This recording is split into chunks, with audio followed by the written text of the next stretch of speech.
The sun doesn't shine every day. The storms will come. There are times when the nights are long and dark and you will be alone.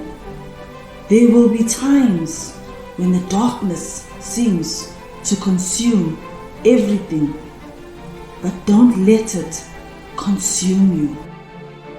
We all fail. It's okay. What is not okay is that when you fail, you stay down. Whoever stays down is a loser. And winners will fail and get up. Fail and get up. Fail and get up. You always get up.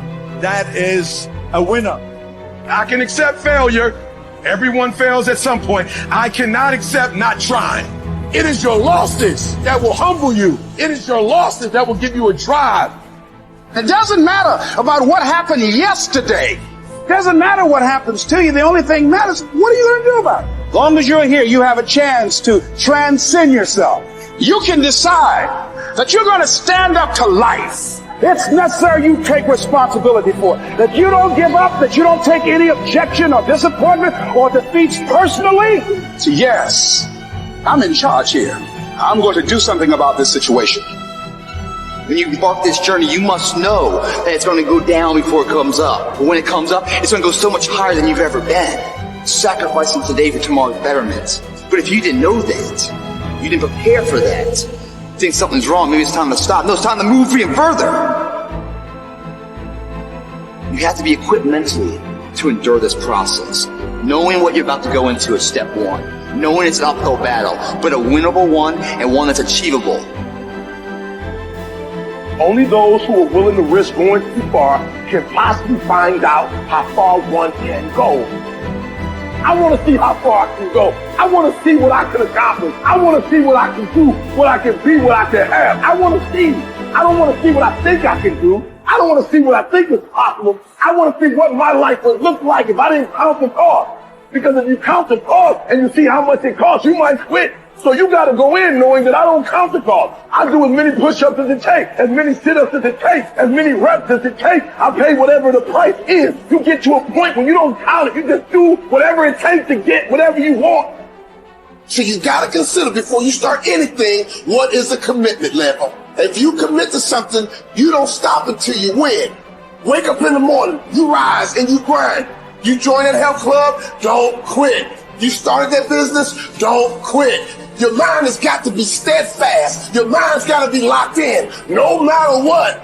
Because we are champions and we never quit.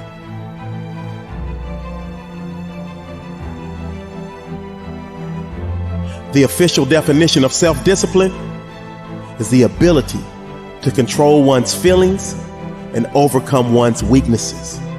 Also, it's the ability to pursue what one thinks is right, despite temptations to abandon it.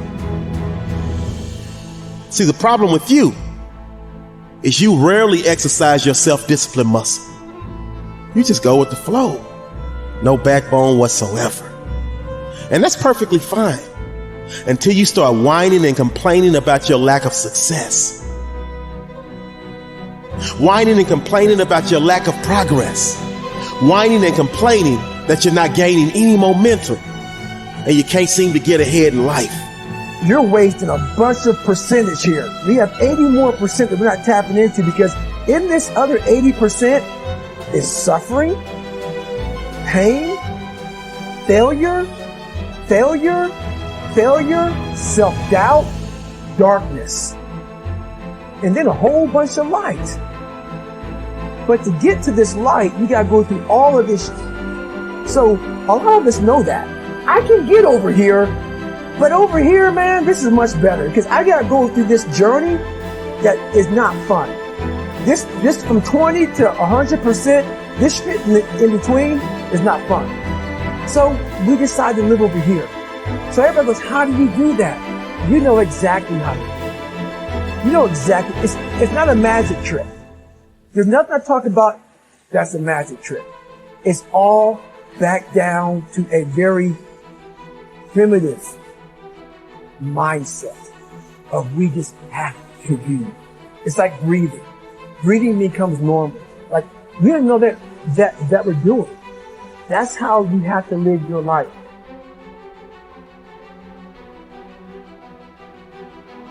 Truth of the matter is that you have a lot of potential as a child, but none of that is capable of manifesting itself as freedom before you become disciplined. And discipline is a matter of the imposition of order, and the order is necessary, especially for people who are hopeless and nihilistic. And what does it mean? Well, it doesn't mean, geez, I hate getting up at 8 o'clock in the morning to get ready for work. That just means that you're not very disciplined, you know, or maybe that it might mean something deeper. But I'd start with lack of discipline before, you know, rearranging your whole life. Because you might say, well, I hate getting up at 8 o'clock in the morning no matter what I'm doing, and then it's not your job. I don't mean don't do difficult things. I mean, watch yourself, and if you see that you're doing things that make you hate yourself, then consider the cost of continuing. You know, if something's valuable, you'll make sacrifices to attain it. And that discovery of sacrifice, I think that's what separates human. It's one of the primary factors separating human beings from animals. Because we discovered that we could let go of something we value in the present, and we would gain something we value even more in the future. When that alarm clock goes off at 4 or 5 in the morning, your mind says no. You just say, this is what we do. It's what we do now. Because to get to where you want to go, the amount of pain involved, I'm not saying physical, I'm not saying you got to break yourself off. The amount of mental pain of how many times you're going to have to do something that you don't want to do to get to where you want to go. When I was 297 pounds and I was fat as hell trying to be a Navy SEAL, the scariest thing in the world to me, even to this day, was that could have been the rest of my life. I thought then I was trying hard. That's the scariest thing in the world. I thought then, 297 pounds, working for Ecolab, spraying for cockroaches, making $1,000 a month.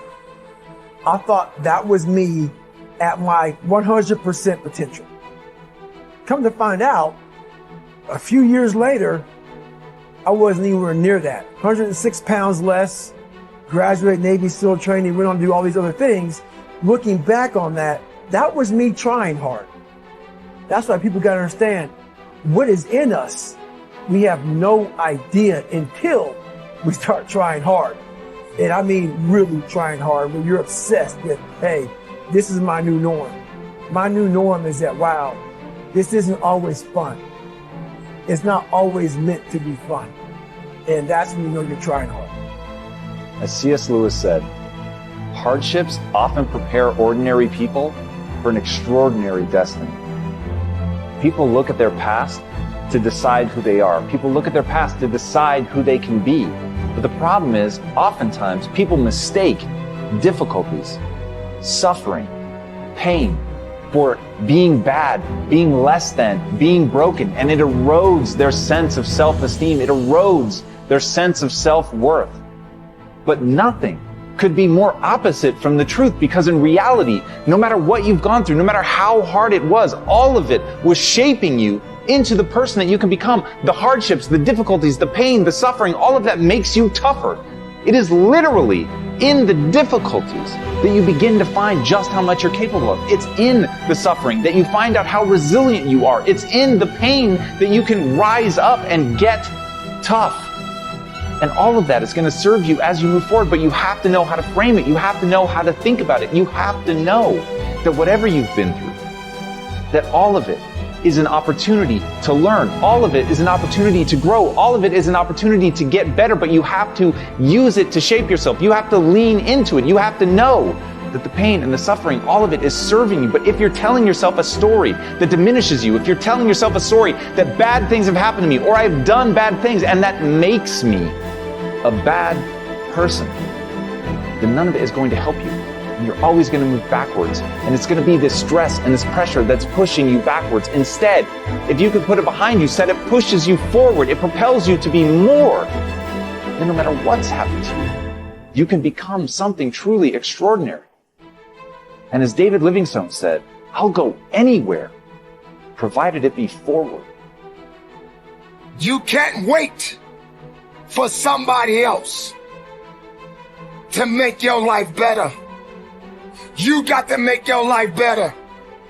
You got to focus on you. Now, I'm not saying forget the rest of the people, but I'm telling you to get rid of the things that are not making you strong, that are not making you better, that are not making you efficient, that's not putting you in a better place, that's not giving you the strength that you need to keep living the life that you have been given. Don't you give up on life, because once your life is over, you can't come back. Leave your mark. Help someone. Lift someone up when they're down. Be the strength for others when they're weak. And maybe when you're at the weakest point in your life, someone will lift you up. Because we all struggle. No one is immune to it. So keep fighting forward. Don't give up.